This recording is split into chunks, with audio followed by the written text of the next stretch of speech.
How's it going, everybody? My name is Philip, and today we're going to be reacting to something that is very personal for me.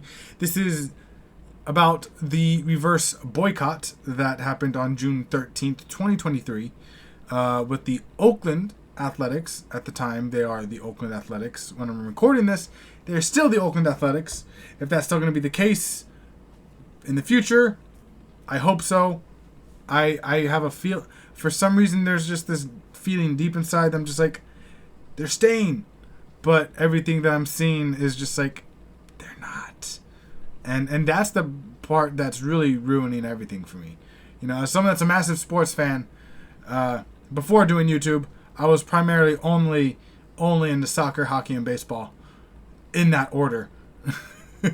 I kind of stopped watching baseball for a bit because I was getting annoyed at the fact that they kept selling all of our best players, all of our favorite players, rather. You know?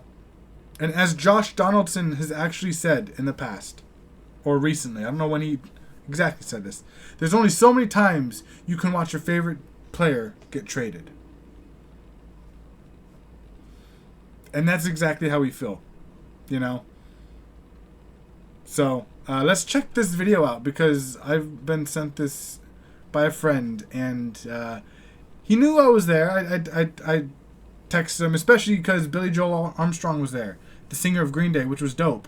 And it was kind of funny because as soon as he started chanting "Sell the team," he got cut off the big screen, which is, you know, I mean, people are trying to keep their jobs, which, I mean, even still, they're going to lose it regardless if they do go to Vegas. But anyways, let's check this video out, and here we go. Before we start, I'm just going to say, but my experience when I went to the reverse boycott, it was a lot of fun. I was able to talk my mom into coming with me, and my dad wasn't sure how long the game was going to last, and he had to work the next day, being a Tuesday, you know. He decided not to join us, so now I'm trying to talk them into joining me on the July 25th game that they're trying to also set something up at the Giants Stadium. Now, obviously, the tickets are a little bit more because they're actually investing in the team, and they're doing better than the Oakland A's. So, yeah. It was a lot of fun. I really enjoyed it.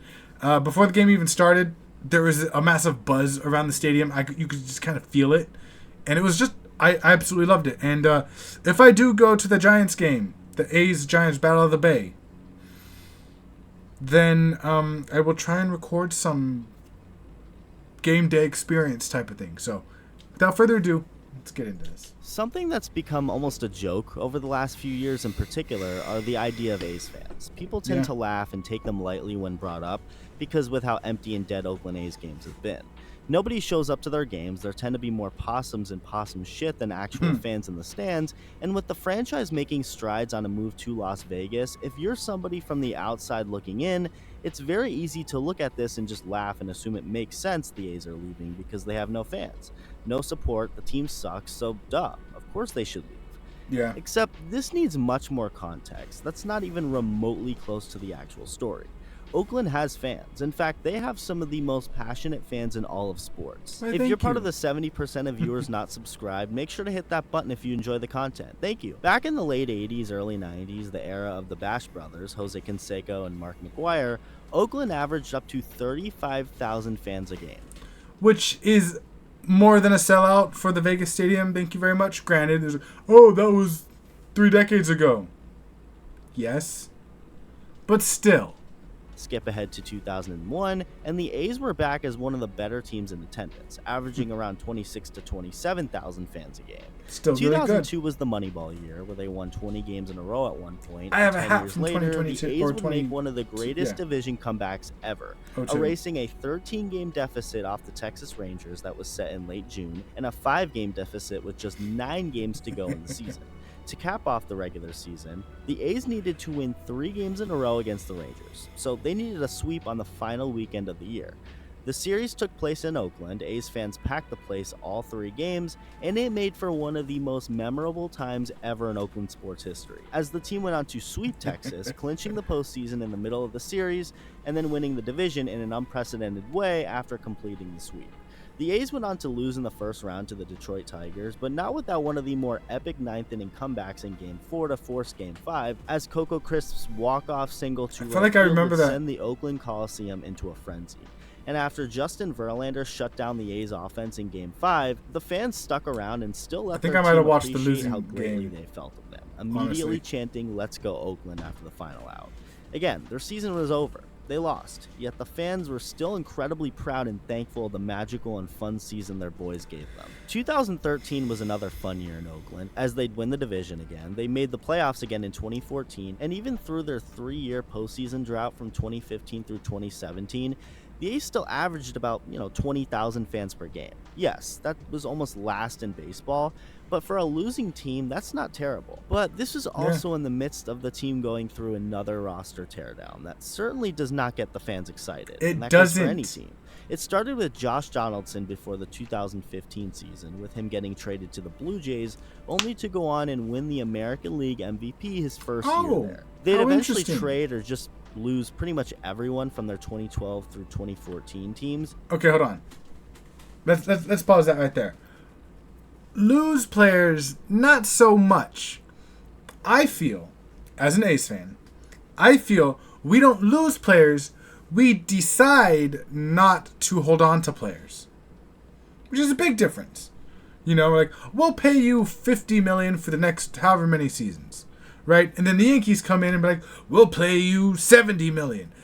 There's no way the A's are going to be saying that. They're not going to be like, yeah, we'll give you $50 million. We'll be like, we'll give you like $2 million for next season, maybe like one year, 2 years, maybe.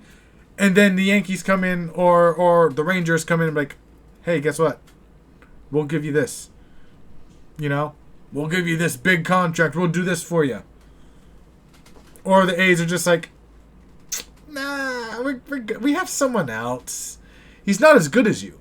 Okay, just make that clear right now. He's not as good as you, but we don't want to be paying an extra $1 million out of our own pockets to keep you here. So, have fun. Good luck. And we'll see you around the league. We'll see you when you come play in Oakland again. The fans will love it. It'll be a lot of fun. Going on to trade Sean Doolittle and Ryan Madson to the Nationals, along with Sonny Gray being dealt to the Yankees. Like I mentioned before, the A's would have 3 straight losing seasons from 2015 through 2017, but by 2018, baseball was fun again in Oakland. In 2018, the A's, despite not winning the division, still won 97 games and clinched a wildcard spot. The very next year, they'd win 97 games again, this time clinching the top wildcard spot. And this was a really good, fun, and talented Oakland A's roster. It consisted of young power-hitting first baseman Matt Olson, young shortstop Marcus Semien, young third baseman Matt Chapman, young center fielder Ramon Laureano, outfielder Mark Hanna, and as far as the pitching, Chris Bassett was good, so was the young Frankie Montas, Liam Hendricks was the lockdown closer. Where are they now? It was great. They'd go on to lose to the Rays at home. I will say, out of all those people, out of all the players you just mentioned, how many of them still with the A's? That I could actually remember one, Laureano, I believe.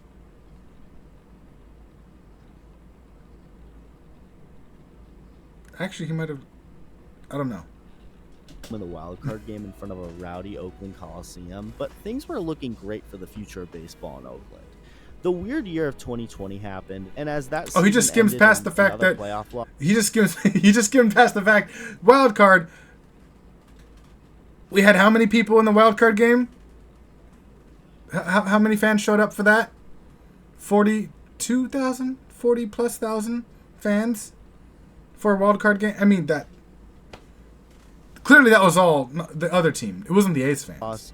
So began the end. And by the way, I'm sorry. I'm not trying to take a shit on him. He's doing a fantastic job on the creator of this video. Fantastic job. It's more of I'm venting, basically. Okay, because it pisses me off when they say A's doesn't have fans. To an extent. I'm used to hearing it, but it gets on my nerves when I hear people still to this day. Well, maybe if they supported their team. Well, maybe if they would continue to go to the games. Well, maybe. Nah, bro. Marcus Semien would end up walking in free agency, leaving and signing a 1-year prove-it kind of deal with the Blue Jays, and he went off, breaking the record for the most home runs hit ever by a second baseman in a single season with 45. The A's were kind of competitive and did finish with a winning record, but by year's end they'd miss out on the postseason, leading into perhaps the most disappointing, infuriating, and depressing off seasons for Oakland ever. Marcus Semien was back out on the free agent market, but was quickly taken off of it by another AL West team, the Texas Rangers. So if you needed any more confirmation Semien was gone for good, well, there you go. Then came the trades. Matt Olson was traded to the Atlanta Braves in a blockbuster move that stunned the baseball world because that meant Atlanta was moving on from longtime legend and face of the franchise Freddie Freeman. So Olson's gone. Next up, Matt Chapman, who would get traded to Toronto. Chris Bassett was shipped off to the Mets, while Mark Canha would sign with the Mets in free agency. The A's roster was beyond ripped apart by this point, and the 2022 season went just about how everyone expected it to go, with Oakland finishing with over 100 losses while averaging under 10,000 fans per game. And 2023 has only been more of the same. Actually, no, it's been worse.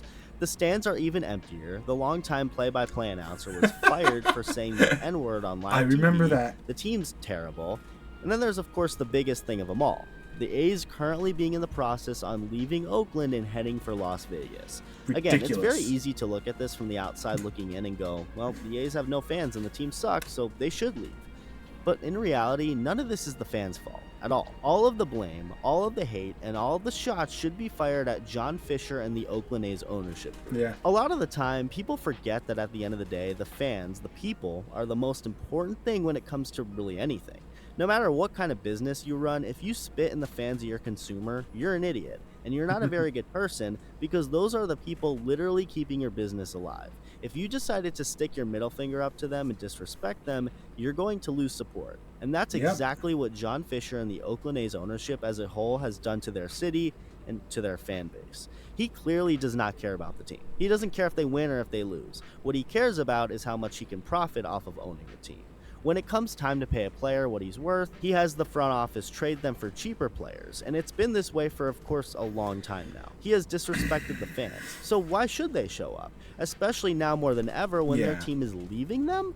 Well, on June 13th, 2023, a Tuesday night in Oakland, the fans made their voices heard. A's fans have basically been boycotting their team for a couple of years now, of course, but they decided to do something a little different.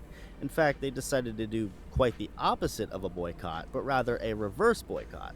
For one night, Oakland fans will pack the Coliseum, be loud, be rowdy, cheer their team on, and show their owner the truth. It the was truth being dope. that A's fans exist. Many of them, actually, and that they aren't the reason for all the negativity going on with the team and with the stadium, but rather that he is. And they did just that. The last time Oakland had a lot of fans in attendance really was the 2019 wildcard game against the Tampa Bay Rays.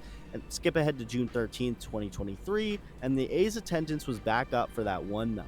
Coincidentally and ironically, against the Tampa Bay Rays. A fan-made event. Thousands upon thousands of fans showed up, and not just showed up, but they showed up early, packing the parking lot, tailgating before entering the stadium.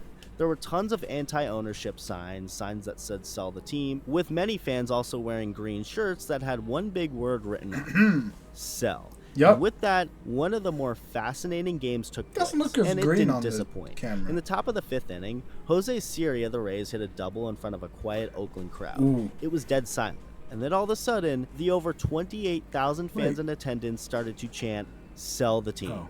Watch. Before we get it, I will rewind it. For one, I was literally sitting... Sorry. I'm pointing at the screen. Yeah, you'll see right where my finger's pointing. I was sitting like right down in this section, by the way. It was... Anyways. I will tell you, this was amazing. Oh my gosh. Like, so my mom and I, we're standing with everybody else, and we're quiet. As quiet as people can be, as you're shh, shh, hey, shh, shh. And then, of course, there's a couple people, they're being loud. So a couple people, yelling. A couple little things like, y'all don't understand. 5th inning. First pitch. Got shh. Anyways. All of a sudden, when they start doing the sell the team chant, I was not paying attention to the game. I'm going to say that right now. I totally missed that he could not hear the pitching count or whatever in his hat. My mom and I, we were not looking at the field. All of a sudden, like, it just exploded, and we're just like, holy shit. Sell the team! It was so loud, so much fun. Plus, the wave went on for like an entire inning and a half, it seemed like. It was fun. And attendants started to chant, "Sell the team." Watch.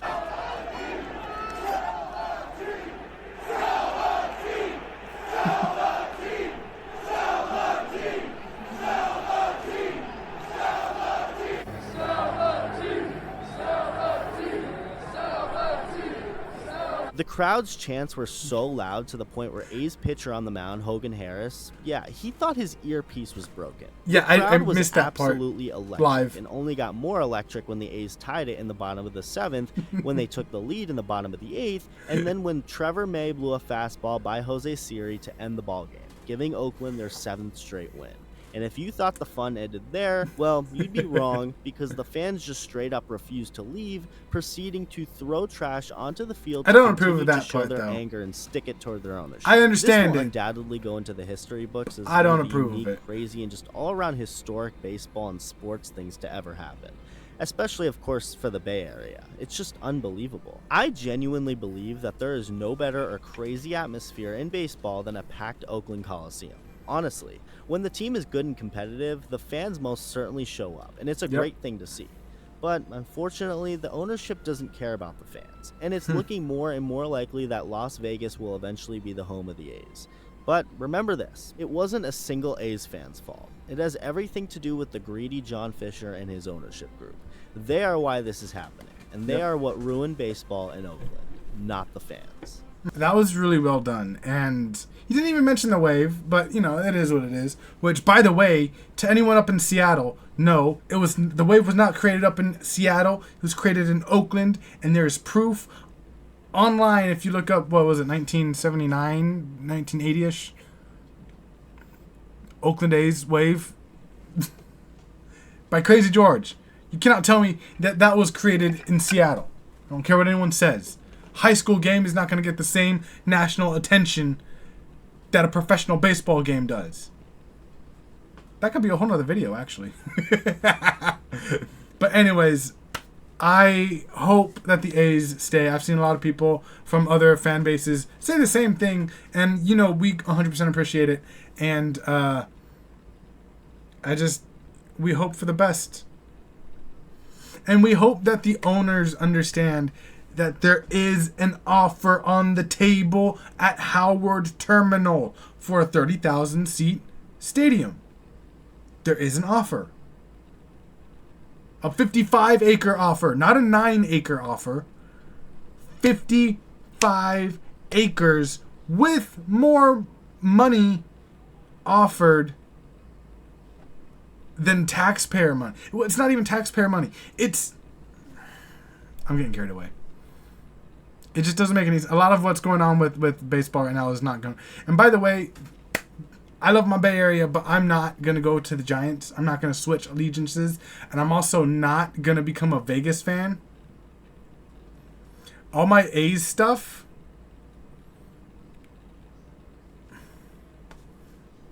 this is probably going to be the only A's related thing that I'm going to be having at the end of the day. Oh, that's tough. Because I actually remember, as I was looking for my hats, my Oakland A's hats, I pulled out a hat from when Barry Zito played for the Oakland A's. And he signed it. He signed my hat. There's too much history here that for some reason it's okay to ignore. But for all those that are standing with us, we do greatly appreciate it. We love you guys. Everyone, actually. Let's just say we love you all. I'm sure people will get mad by saying guys. But it is kind of funny, though, that this shirt is going into a Hall of Fame. Or the Baseball Hall of Fame or something like that, right? That is hilarious. Also, get yours at Oaklandish. you can buy it now. Anyways, but thank you guys so much for everything. You guys, it's been a blast. Hopefully they stay in Oakland, but we'll see. See you guys next time.